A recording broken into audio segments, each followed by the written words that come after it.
Politics is the art of the possible. For decades, relations between Venezuela and Guyana have been strained by their dispute over the Guyana Essequibo region, a vast resource-rich area in western Guyana covering approximately 160,000 square kilometers, which is more than 70% of the country's total territory. Abundant in natural resources, including oil, gold, and forests, the region has always held strategic significance for both nations. This territorial conflict, rooted in the colonial era, remains one of the longest-standing and most contentious in South America. At the end of 2023, tensions escalated again. The discovery of significant new offshore oil reserves in the disputed area reignited territorial claims from Caracas against Georgetown. In Venezuela, a referendum was held, and as a result, the Essequibo region was formally declared the country's 24th state. President Nicolas Maduro increased military presence along the border with Guyana, and for a moment it seemed that open conflict was only days or even hours away. Yet more than a year later, it is clear that the situation did not spiral into war. On the contrary, a noticeable de-escalation has taken place. What led to this shift? Was it international scrutiny and pressure from the United Nations that made Venezuela retreat? Or is it that, in diplomacy, the most striking move is the one that was never made? The ongoing territorial dispute between Venezuela and Guyana traces its origins back to the 19th century, during the era of decolonization of the Americas. In the early years of the century, as Venezuela struggled for independence from Spain, it found itself weakened and was forced to cede its eastern territories to the British Empire. This territorial acquisition by Britain provoked a sharp reaction within Venezuela and sparked international controversy. Venezuela maintained that the agreement had been imposed upon it under unfavorable conditions. In 1899, an international arbitration tribunal in Paris ruled on the border dispute, awarding the entire Essequibo region to Britain. During the proceedings, the British side cited historical treaties, maps, and long-standing control over the territory as justification for its claims. However, Venezuela itself was not directly represented in the arbitration, which led to its dissatisfaction in the following decades. Later, Venezuela began to challenge these decisions, arguing that they had been made under pressure and in violation of its sovereignty. Meanwhile, the British Empire strengthened its presence in the region, further escalating tensions. In the 20th century, following the end of World War II, as colonial independence became an inevitable reality, Venezuela seized upon the weakening of colonial powers to renew its claims to Essequibo, asserting that the agreement reached in Paris had been unjust. In 1966, shortly before Guyana gained independence, Venezuela signed the Geneva Agreement with Britain and Guyana, establishing a mechanism for resolving the dispute. However, negotiations soon reached a deadlock, and Venezuela continued to contest the territorial status of Guyana Essequibo in the decades that followed. During this time, Guyana remained an economically underdeveloped country. Its economy relied primarily on low-productivity agriculture and natural resource extraction. The country's main exports included timber, sugarcane, rice, bauxite, and gold. But then everything changed dramatically.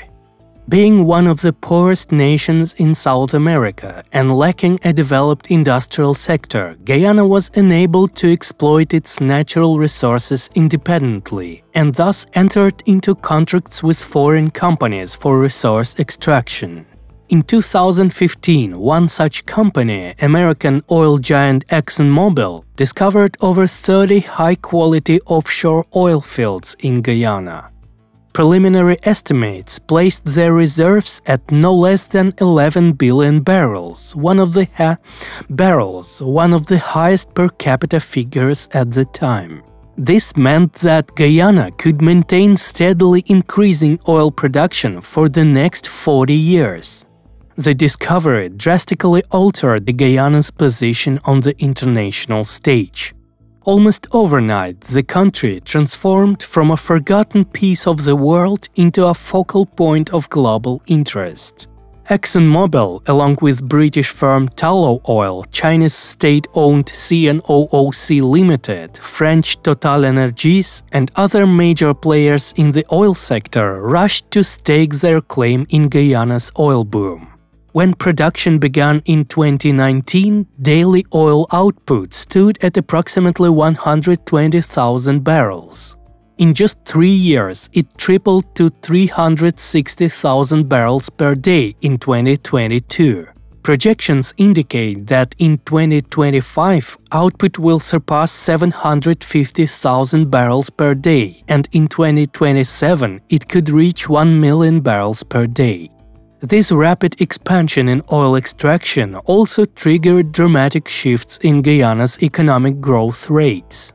In 2023, GDP growth stood at 37.2%, and in 2022, an astonishing 62%. Of course, Venezuela could not remain on the sidelines.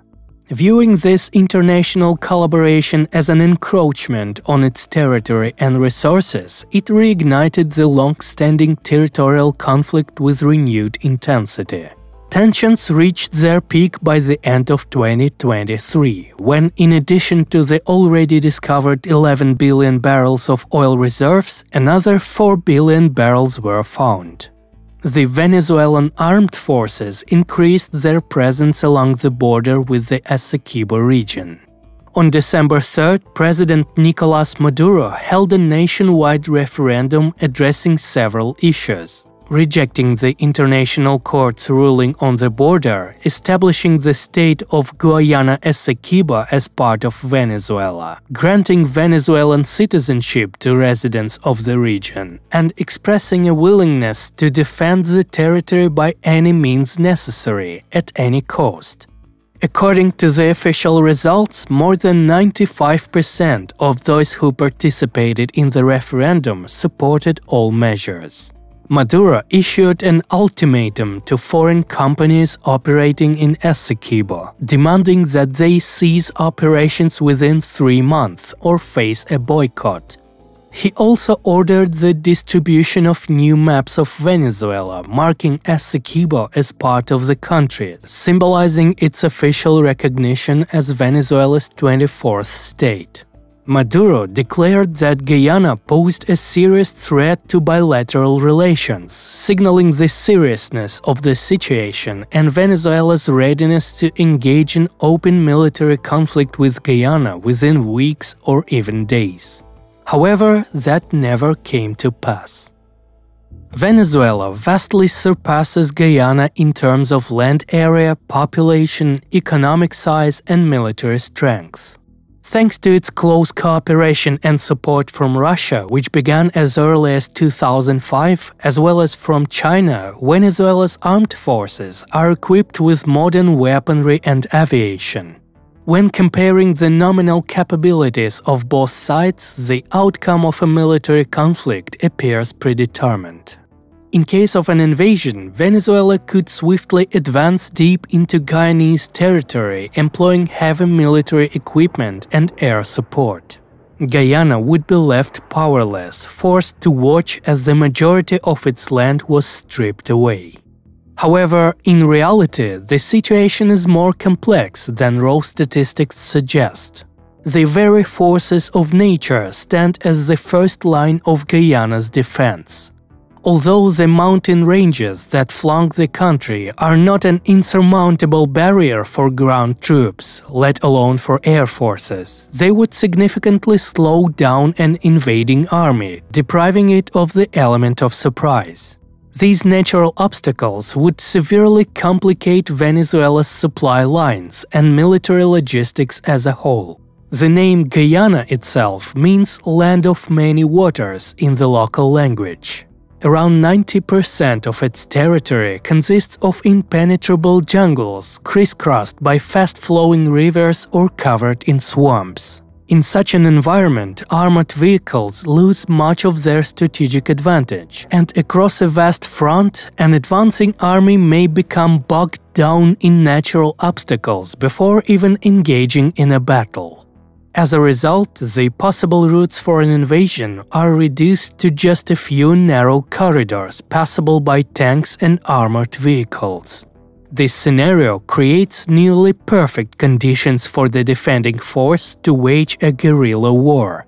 Venezuela could find itself in a situation reminiscent of the US during the Vietnam War, trapped in a prolonged conflict that drains its resources.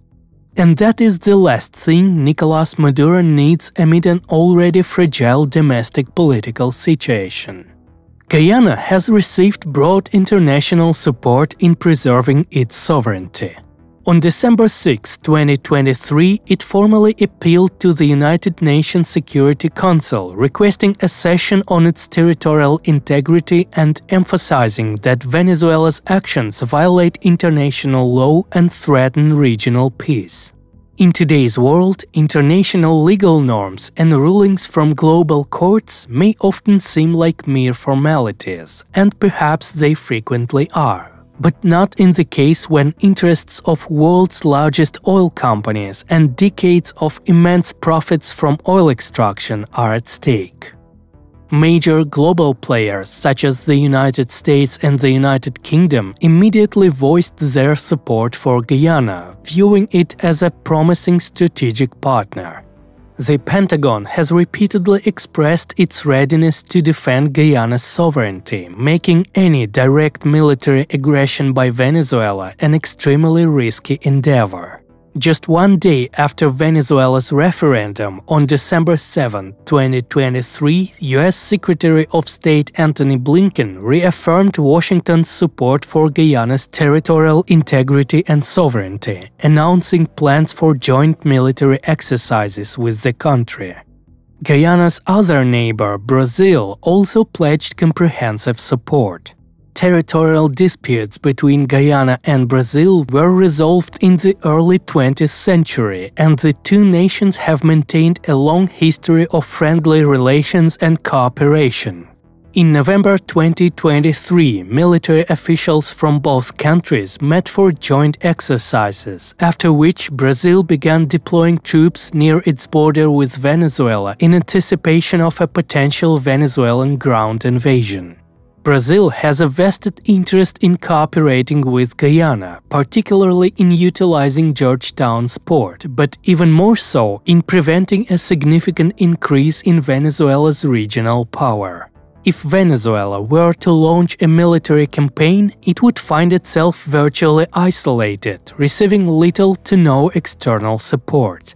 Its primary strategic ally, Russia, faces a similar predicament and is unable to provide substantial economic or military assistance to its partners. China, which surpassed Russia in 2023 as Venezuela's largest arms supplier, also refrained from endorsing its actions, instead advocating for peace and stability in the region. Chinese state-owned oil companies find their lucrative partnership with Guyana far more beneficial. Yet, international disapproval has barely ever stopped any country from a military campaign. History knows no wars where political interests were declared as the official pretext. Yet, in almost all wars, they are the true motivation. War is a high-risk endeavor. It begins only when the anticipated gains outweigh the projected risks and costs, whether of military action or of maintaining the status quo. Nicolás Maduro's rule has been in crisis since 2019, when the National Assembly refused to recognize the results of the presidential election, challenging his legitimacy. At the time, Assembly leader Juan Guaidó declared himself interim president, gaining the backing of the United States, which then imposed severe economic sanctions on Venezuela. These measures struck a heavy blow to the country's export capabilities and its oil-dependent economy as a whole. The attempted coup failed, but the fierce opposition movement persisted amid a devastating economic crisis and triple-digit inflation. Protests, boycotts, and accusations against Maduro were met with tightening legal restrictions, criminal prosecutions, and even outright repression. His grip on power has largely relied on his control over the military, the judiciary, and Venezuela's oil resources. In such a fragile situation, the last thing Nicolás Maduro needed at the end of 2023 was to entangle his armed forces in a reckless gamble with an uncertain outcome. If a military campaign failed to be swift and decisive, he would face even harsher sanctions, total international isolation, and the potential loss of his most critical asset, a loyal and intact army capable of suppressing domestic opposition if necessary. Moreover, he would be unable to counter possible external support for the opposition, particularly from the United States. These were the risks. On the other side of the scale lay the potential gains. Certainly, the annexation of an oil-rich region could have earned Maduro political points. However, such actions are most effective when they provide access to a previously scarce resource, sparking public optimism for economic growth and future prosperity, as seen in Guyana's case. For the Venezuelan leadership, however, the key challenge in maintaining domestic stability is not the presence of oil, but the ability to extract and export it. Venezuela possesses the world's largest proven oil reserves, exceeding 300 billion barrels. In a sense, the country does not suffer from a lack of resources, but rather from an excessive dependence on them. Oil accounts for 96% of Venezuela's exports, and it was precisely the US and EU sanctions targeting this sector that led to an 87% drop in oil production since 2015 and an 80% contraction of the economy. This economic collapse has been the primary destabilizing factor in Venezuelan politics and Maduro's grip on power.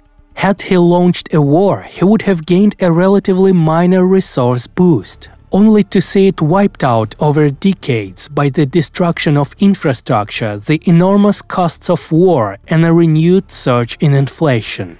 Meanwhile, Venezuela's existing oil reserves would inevitably come under even more devastating sanctions.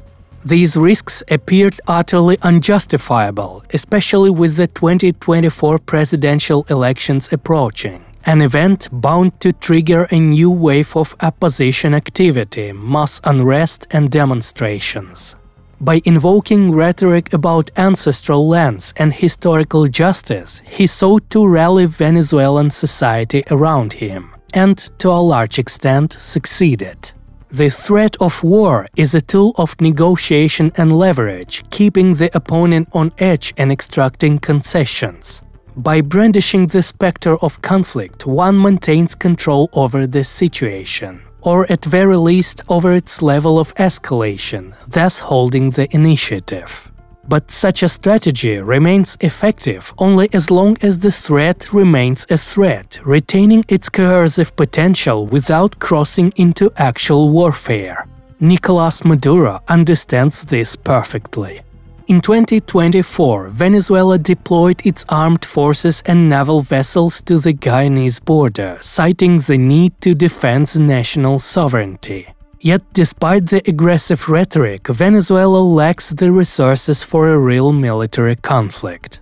Most likely, Maduro will use the territorial dispute as a bargaining chip, leveraging it to negotiate sanctions relief and secure his own international legitimacy. Nevertheless, the status of the Guyana Essequibo region remains unresolved. It continues to be a geopolitical flashpoint in South America, where energy ambitions, historical claims, and global strategic interests collide. International efforts to mediate the dispute and diplomatic pressure have failed to yield the desired outcome, largely because the status quo, in the absence of a better alternative, remains acceptable to Venezuela. Currently, Venezuela lacks the resources to challenge the unified stance of the world's major powers. However, should the geopolitical landscape of the region or the world shift, we may yet witness a dramatic conclusion to one of South America's oldest territorial conflicts.